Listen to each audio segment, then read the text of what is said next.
미국 빌보드 차트에서 1위에 올라간 동방 뭐죠? 네? 방탄소년단? 난 자꾸 동방불태가 생각나서. 네, 감사해요. 네. 참 우리 한국 사람이 참 이제 한류가 그냥 저는 말인 줄 알았더니 그게 아니고 전 세계 어디를 가든지 다 사람들이 한국에 주목하고 한국 사람을 보고 그래요. 우리 귀한 찬양에 감사드리고, 원래 제가 그 말씀 전하기 전에 성경 목록 하나 부르려고 했었는데 그냥 찬양, 흥겨운 찬양을 해서 그냥 지나가고 얼른 말씀하겠습니다. 여러분 영혼이 잘됨 같이 범사가 평안하고 주의 인도하심을 받는 삶이 되기를 축복합니다. 예수님은 복음에 시작할 때 첫 마디 말씀이 뭐냐 하면 회개하라, 천국이 가까웠느니라 하세요. 예수님은 왜 시작부터 천국을 말씀하셨을까요? 이 땅은 잠시 왔다 가는 세상이잖아요. 예수님은 하나님 나라 천국에서 오신 분입니다. 우리를 저 천국으로 인도하기 위해서 이 땅에 오셨어요. 그러니 세상을 바라볼 때마다, 사람들을 바라볼 때마다 천국에 대해서 얘기를 하지 않을 수가 없었습니다. 그러나 천국에 대해서 하나님의 진리를 하늘의 언어로 말씀하시면 사람들이 잘 알아들을 수가 없어요. 그래서 예수님은 아주 쉽게 이 세상의 자연과 사물의 이치를 통해서 하나님 나라의 비밀을 알려주셨습니다. 그거를 뭐라고 하는가 하면은 비유라 그래요. 비유. 헬라어로는 파라보레라 그러거든요. 여러분 오늘 말씀을 잘 들어야 되는 이유 가운데 하나는 신천지 아주 사악한 이단이 이 비유를 가지고 왜곡해서 사람들을 아주 홀려가지고 그 어둠의 영들을 쫓아가게 만들기 때문에 그렇습니다. 이 오늘 34절 말씀에 보면 이런 말씀이 나오더라고요. 예수께서 이 모든 것을 비유로 말씀하시고 비유가 아니면 아무것도 말씀하지 아니하셨다. 예수님은 항상 비유로 말씀하기를 즐거워하셨어요. 근데 이 비유가 어떤 사람들에게는 아주 재밌고 쉬운데, 쉬운 말씀인데 이렇게 재밌고 이렇게 쉬운 말씀이 어디서? 근데 어떤 사람에게는 아주 어렵고 힘든 말씀이었어요. 여러분 누구에게 쉬울까요? 어린아이 같은 사람에게는 재미가 있고 쉬운 말씀인데, 종교 지도자들에게는, 똑똑하다고 하는 사람들에게는 어려운 비밀이고 수수께끼처럼 풀리지 않는 그런 말씀이었습니다. 그래서 하나님 말씀 들을 때는 어린아이처럼 들어야 되는 줄로 믿습니다. 여러분 다 생각한다. 나는 어린아이다 생각하고 그냥 어린아이가 옛날 얘기 듣는 그런 마음으로 들으면 돼요. 천국의 비유가 한 군데 다 모여있는 장이 마태복음 13장이에요. 그걸 보고 우리가 천국장이라 그럽니다. 발음을 잘하지 않으면 천국장인지 천국장인지 잘 모릅니다. 천국장을 듣고 읽을 때에 천국장 먹듯이 다 잘 먹으면 재미있고 구수하고 그래요. 저는 전에 우리 장모님이 천국장 가루를 만들어 가지고 갖다 줘서 그거를 매일매일 먹으니까 소화가 잘 되고 속이 편하고 배변이 잘 되더라고요. 근데 요새는 글쎄 콩이 떨어졌는지 그걸 안 해다 줘가지고 제가 배변이 잘 안 돼요. 이렇게 그 천국장이 좋은가 보다 생각합니다. 네. 천국장을 잘 읽고 천국에 대한 비밀을 이제 배우게 되면 여러분 영혼에 말할 수 없는 복이 되고 신앙이 성장하게 되는 줄로 믿습니다. 마태복음 13장에는 천국에 대한 비유가 전부 7개나 7개. 그 첫 번째 비유가 제일 유명한 씨 뿌리는 자의 비유입니다. 우리나라는 땅이 비옥하고 비도 적절하게 내려가지고 씨만 뿌리면 싹이 나고 열매를 맺는 게 많아요. 근데 유대 땅에서는 땅이 아주 안 좋은 땅이 많습니다. 예수님 때서 말씀하기를 좋은 땅에 뿌려진 씨는 100배, 60배, 30배로 결실한다. 그건 너무나 자연스러운 원리고 이치입니다. 여러분, 열매를 거두려면 반드시 씨를 뿌려야 됩니다. 이제 6월달 말이면 감자를 캐야 될 때가 가까이 온다고 하는데, 농부들이 밭에서 감자를 수확하려면 감자 씨를 심어야 돼요. 옛날 씨감자가 있잖아요.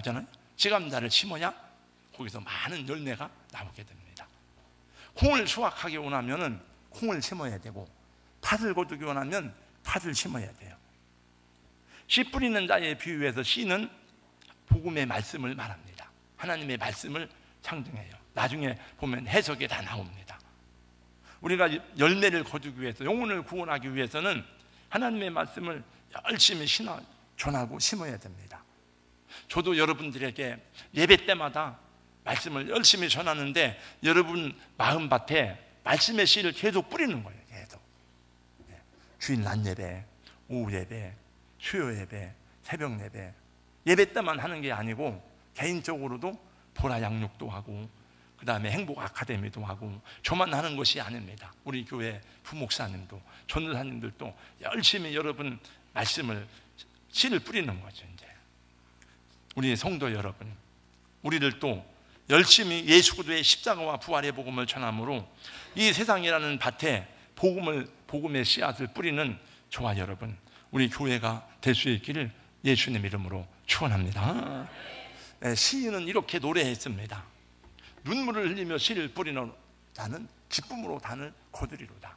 울며 씨를 뿌리러 나가는 자는 반드시 기쁨으로 그 단을 거두리로다 하세요.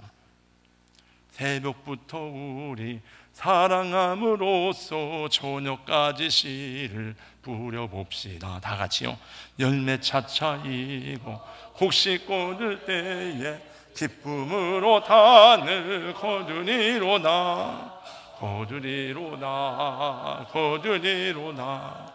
기쁨으로 단을 거두리로다. 거두리로다. 거두리로다. 기쁨으로 단을 거두리로다. 성경에는 심는 대로 거둔다고 말씀했어요. 씨도 좋은 씨를 뿌려야 됩니다.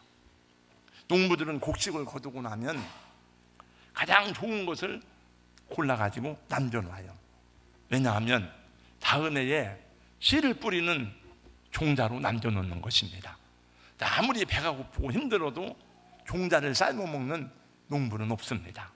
종자가 좋아야 좋은 열매를 거둘 수가 있고, 모종이 좋아야 잘 자라게 되어 있습니다. 근데 우리 하나님의 말씀은, 예수 그리스도의 복음은 세상에 무엇과도 비교할 수 없는, 바꿀 수 없는 생명의 복음이고 생명의 씨앗입니다. 이 복음을 들은 자들이 구원을 받고, 이 복음을 들은 자들이 새 생명을 얻고, 이 복음을 통해서 얼마나 많은 사람들이 변화되고 얼마나 많은 나라와 민족들이 새롭게 되었는지 모릅니다.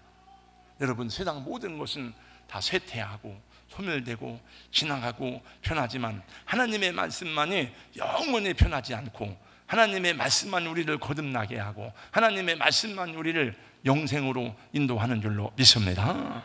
너희가 거듭난 것은 썩어질 씨로 된 것이 아니요 썩지 아니할 씨로 된 것이니 살아있고 항상 있는 하나님의 말씀으로 되었느니라. 그러므로 모든 육체는 풀과 같고 그 모든 영광은 풀의 꽃과 같으니 풀은 마르고 꽃은 떨어지되 오직 주의 말씀은 세세토록 있도다 하였으니 너희에게 전한 복음이 곧 이 말씀이니라. 하나님은 우리를 씨 뿌리는 자로 부르셨어요. 뿌리지 않으면 거둘 것도 없습니다. 그러나 오늘 예수님께서 말씀하신 비유의 초점은 씨를 뿌리라는 데 있는 게 아니에요. 오늘 말씀의 핵심은 하나님의 말씀을 받는 우리들의 마음에 대해서 말씀해 주고 있습니다. 하나님의 복음이 떨어질 때에 많은 사람들이 그 주의 말씀을 듣는데 그 네 가지 반응이 나오는 것을 예수님이 말씀했어요. 첫 번째, 네 가지입니다. 첫 번째, 길가와 같은 밭이 있다는 거예요. 길가밭에 씨가 떨어졌어요. 4절 말씀해 보니까 뿌릴새 더러는 길가에 떨어짐에 새들이 와서 먹어버렸다. 그 이제 씨가 뿌려졌는데 새가 와서 딱 그걸 얼른 쪼아 먹었어요. 다 씨를. 원래 길이라고 하는 것은 사람들이 많이 다니는 곳이잖아요. 이 사람 다니고 저 사람 다니고 딱딱해졌습니다. 네. 굳어진 땅을 말아요.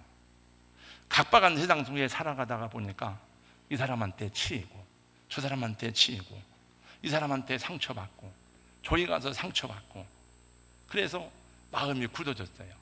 세상에 믿을 사람이 없어요. 다 세상에 많은 이론과 철학으로 무장이 되어 있을 뿐만 아니라 어느 것도 쉽게 받아들이기가 어렵습니다.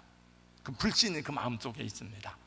그래서 하나님 말씀을 들어도 마음문을 열지 않는 거예요. 자기 이론과 철학이 너무 강해서 말씀에 들어갈 틈이 없어요. 새가 얼른 와서 그 말씀을 탁 맞았어. 새는 뭘 말하죠? 새는 19절, 아까 제가 얘기했잖아요. 19절부터는 예수님이 앞에 있는 걸 해석해 준 거라고. 그러니까 제가 해석할 필요가 없어요. 19절 읽으면 자연히 해석이 됩니다. 다 같이 19절 말씀을 같이 읽습니다. 앞에 보죠. 시작. 아무나 천국 말씀을 듣고 깨닫지 못할 때는 악한 자가 와서 그 마음에 뿌려진 것을 빼앗나니 이는 곧 길가에 뿌려진 자요. 여러분 저를 보세요. 그냥 성경 공부한다 생각하시고 저를 보세요. 똑같은 말씀이 마가복음 4장에 있고 누가복음 8장에 나와 있어요. 그런데 마가복음 4장 15절에 보니까 이 새는 사탄이라고 나와요. 하나님 말씀이 듣기는 듣지만은 그냥 귀로만 듣지 마음속에 들어오진 않아. 사탄이 얼른 채가 아무 영향력을 발휘하지 못해요. 교회에서 하는 말이야. 다 좋은 말이지 뭐. 교회에서 나쁜 거 가르쳐 좋은 거 가르치지. 그냥 그거지 아무 의미가 없어요. 왜 그랬느냐? 그 마가복음에 보니까 누가복음 8장에 보니까 사탄이 구원을 받지 못하게 하려고 말씀을 빼앗아갔다 그랬어요. 목적은 사탄은 멸망시키는 게 목적이니까, 구원받지 못하게 하는 게 목적이니까. 첫 번째 밭의 비극입니다.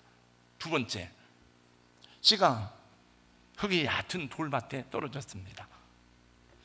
돌짝밭에 씨가 떨어지니까 싹이 나고 자라기는 자라는데 뿌리를 내릴 수가 없어요. 왜? 돌 때문에. 그 시들시들 하다가 햇빛이 오니까 그게 열매를 못 맞고 그냥 시들어버리고 말았어요. 주님은 어떻게 해석해 줬느냐? 20절, 21절 말씀에 보면 해석이 나옵니다. 다 같이 한번 읽습니다. 20절, 21절 시작. 돌밭에 뿌려졌다는 것은 말씀을 듣고 즉시 기쁨으로 받되 그 속에 뿌리가 없어 잠시 견디다가 말씀으로 말미암아 환난이나 박해가 일어날 때에는 곧 넘어지는 자요. 은혜를 받을 때는 기쁘고 감사했습니다. 예수님을 믿는 즐거움이 있고 새로운 진리를 배우는 기쁨이 있었어요. 그리고 예수님 따라 믿음으로 살아야지 결심하고 집에 갔는데 핍박이 왔어요. 가족들이 싫어해요. 여러 가지 박해가 오고 어려움이 왔어요. 그래서 낙심하고 주저앉은 사람들이 있다는 것입니다. 어느 목사님이 설교하는데 냄비 신앙이라는 말을 하는 것을 들어보았습니다. 이제 불을 뗄 때는, 냄비는 불을 뗄 때 금방 막 불 끓어오르다가 불 꺼지면 금방 식어버려요. 금방 막 은혜 받으면 할렐루야 막 좋아하다가 금방 식어버리고 그런 신앙이라는 거죠. 그래서 낙심하고 실망하고 이 믿음의 길을 기쁘게 걸어가지 못하는 이 밭이 돌짝밭의 비극입니다. 세 번째, 가시떨기 밭이 있어요. 그래서 씨를 뿌렸는데 가시떨기 위에 씨가 뿌려졌어요. 그래서 그 뿌릴 때는 싹이 나고 잘 자라났는데 가시떨기가 영양분을 다 빼앗아 먹고 자라지 못하게 하는 것입니다. 그래서 이 가시떨기 위에 떨어진 씨앗도 열매를 맺지 못하는 것입니다. 예수님이 또 해석해 주셨어요. 22절입니다. 다 같이 22절 말씀을 같이 읽겠습니다. 시작. 가시떨기에 뿌려졌다는 것은 말씀을 들으나 세상의 염려와 재물의 유혹에 말씀이 막혀 결실하지 못하는 자요. 가시떨기라는 것은 뭐냐 하면 복음을 듣고 말씀을 배우고 자라기는 자랐지만은 세상에 사는 동안에 너무 먹고 사는 게 힘들어요. 생활하는 게 힘들어. 돈도 벌어야 되고 애들 공부도 시켜야 되고 또 신경 쓰는 일도 있고 누구는 아프다고 그러고 또 교회 와서 신앙생활을 하다 보니까 이런 게 다 걸림이 돼가지고 힘들고 어려워요. 그래서 신앙생활이 열매를 못 맺는 거예요. 그냥 믿음 생활 하긴 하는데 5년이 가도 10년이 가도 맨날 그 자리예요. 그냥 이렇게 하나님 나라에 대해서 자기 신앙에 대해서 어떤 비전도 없고 목표도 없어요. 교회를 그렇게 오래 다녀도 세상 모임 하나를 끊어버리지 못하고 오는 사람 가는 사람 말을 다 듣다가 보니까 중심이 안 잡혀요. 일정한 일관성이 없어요. 하나님 앞에서도 열매가 없고 세상에서도 열매가 없는 삶을 살아가는 거예요. 마지막 네 번째입니다. 씨를 뿌렸는데 좋은 땅에 옥토밭에 씨가 뿌려졌어요. 그랬더니 보니까 잘 자라나서 100배, 60배, 30배로 결실하게 되었다 하는 것입니다. 여러분, 좋은 땅은 무엇입니까? 예수님이 또 해석을 해주셨어요. 마지막 23절입니다. 23절을 다 같이 읽습니다. 시작. 좋은 땅에 뿌려졌다는 것은 말씀을 듣고 깨닫는 자니 결실하여 어떤 것은 100배, 어떤 것은 60배, 어떤 것은 30배가 되느니라 하시니라. 아멘. 그럼 좋은 땅은 어떤 땅이냐? 오늘 말씀 나왔잖아요. 말씀을 듣고 깨닫는 자라 했어요. 여러분, 다 말씀을 듣고 깨닫는 은혜가 있기를 예수님의 이름으로 축원합니다.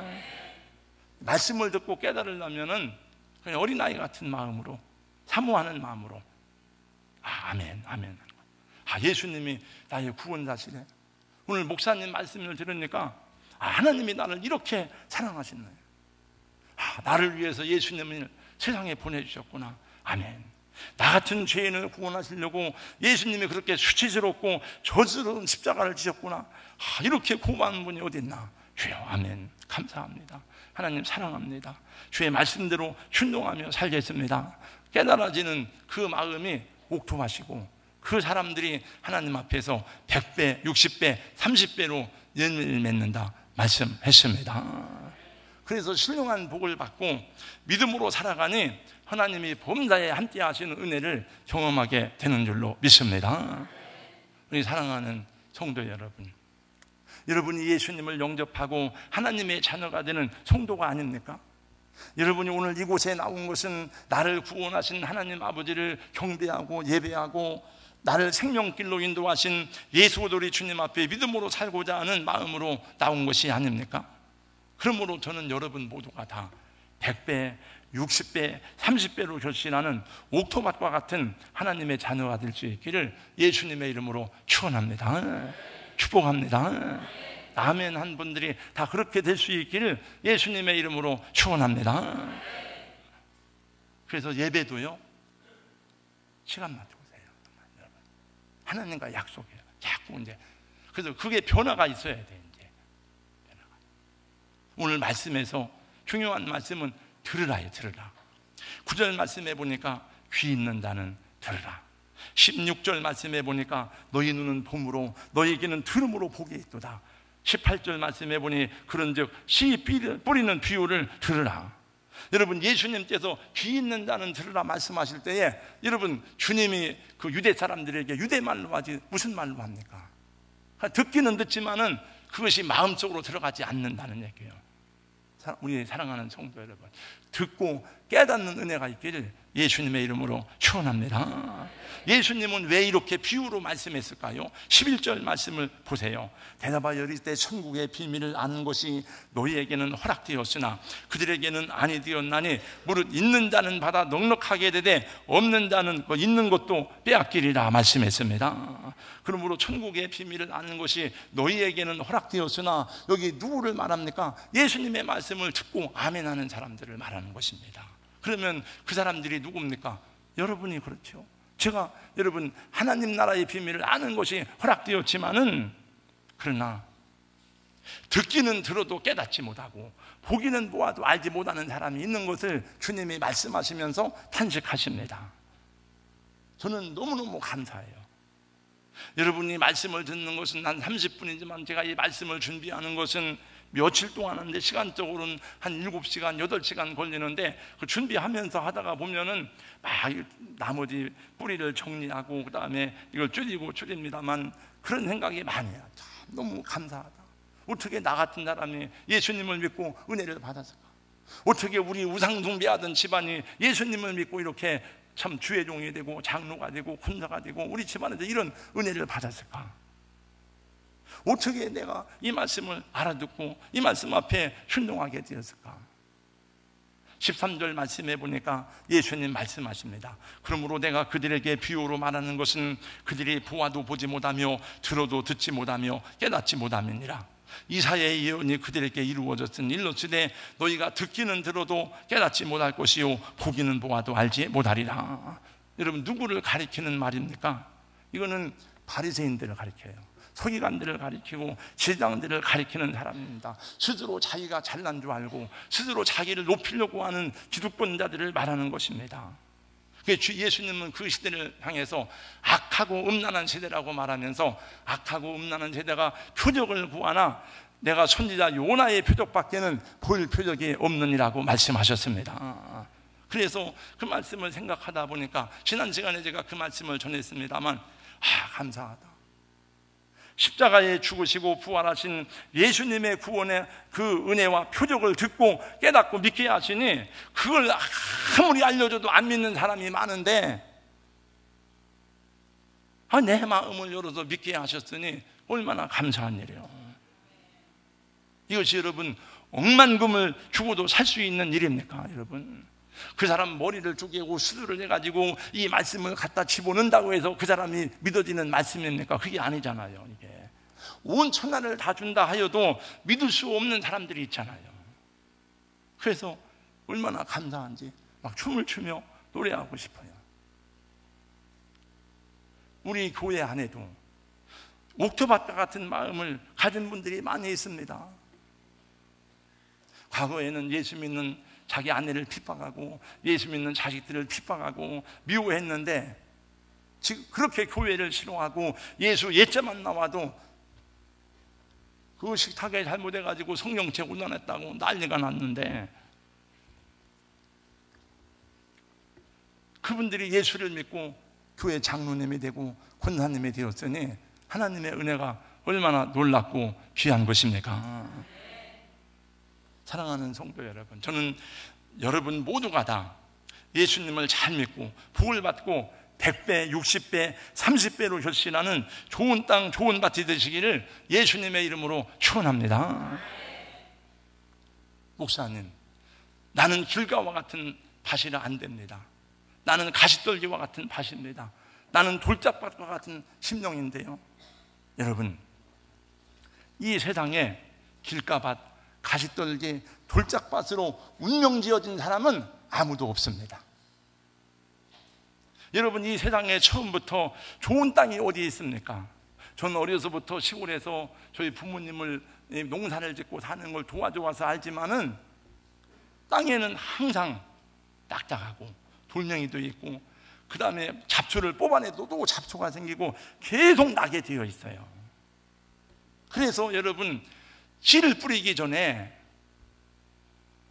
지금은 트랙터가 있지만 옛날에는 소를 가지고 쟁기로 밭을 갈아엎습니다. 그 다음에 쇠스랑을 가지고 또 그 딱딱한 돌을 다 깬 다음에 잘잘하게 해가지고 그 위에 씨를 뿌리는 것입니다. 가시떨기를 캐내고 돌멩이들을 버립니다.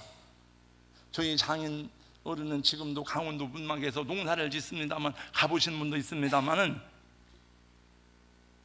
여러분, 강원도 감다바위라는 말을 하는데 한 실감이 나더라고요. 저는 원래 일을 안 하는데 제가 언젠가 일하고 한나절 일을 했는데 손이 막 다 부러졌어요. 왜냐하면 삽을 넣는데 이게 안 들어가요. 충청도 땅은 그냥 삽을 넣으면 푹푹 들어가는데 강원도 땅은 돌멩이가 많아요. 그래서 돌멩이를 다 걷어내가지고 둔덕을 쌓았더라고 보니까. 그리고 거기다가 고구마를 심고 감자를 심으니까 열매를 맺는 거예요. 우리 심령도 마찬가지입니다. 하나님이 오늘 또 여러분과 우리에게 그 작업을 하셨기 때문에, 또 그 작업을 하고 계시기 때문에 여러분 심령이 이렇게 변화가 되고 우리가 하나님의 은혜 가운데 살아가는 줄로 믿습니다. 한 사람 간증을 하고 마칠게요. 초등학교 6학년 때 아버지가 돌아가시고 고등학교 때 어머니가 돌아가셨어요. 소년 가장이 되어서 이 소년은 공부를 열심히 해가지고 경기 고등학교를 들어갔습니다. 그러나 아이들 동생들을 먹여 살려야 되기 때문에 학교를 못 다니고 검정고시를 1년 만에 패스를 내서 서울대학교 물리대학에 들어갔습니다. 대학에 다니면서 밤에는 가정교사를 하면서 여동생들을 공부를 시켰습니다. 서울대 행정대학원을 수석으로 졸업했습니다.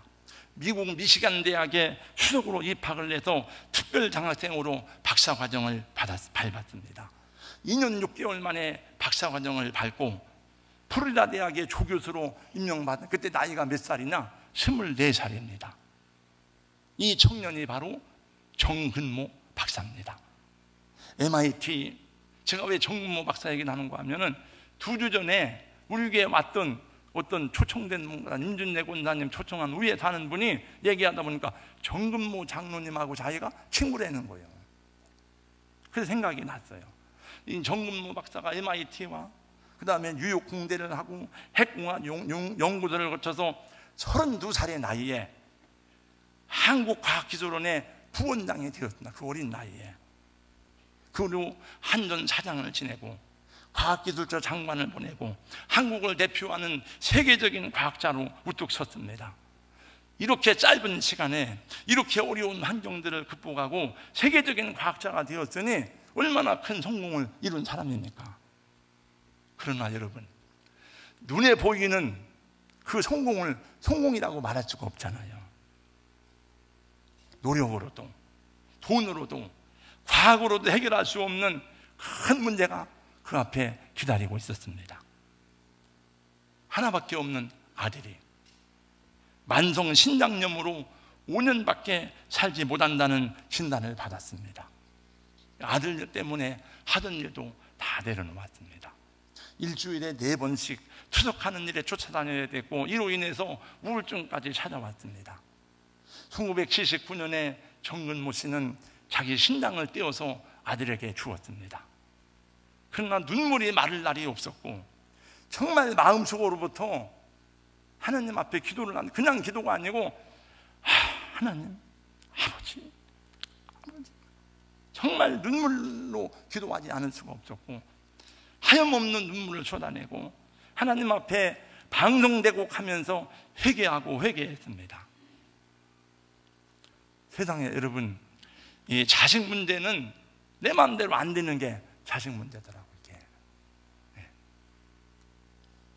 이게. 결국 5년밖에 못 산다는 신우는 그 부모의 기도 때문에 회복되어서 대남항공사에 취업을 하게 되었고 결혼까지 하게 되었지만은 결국 22살에 생애를 마치고 세상을 떠났어요.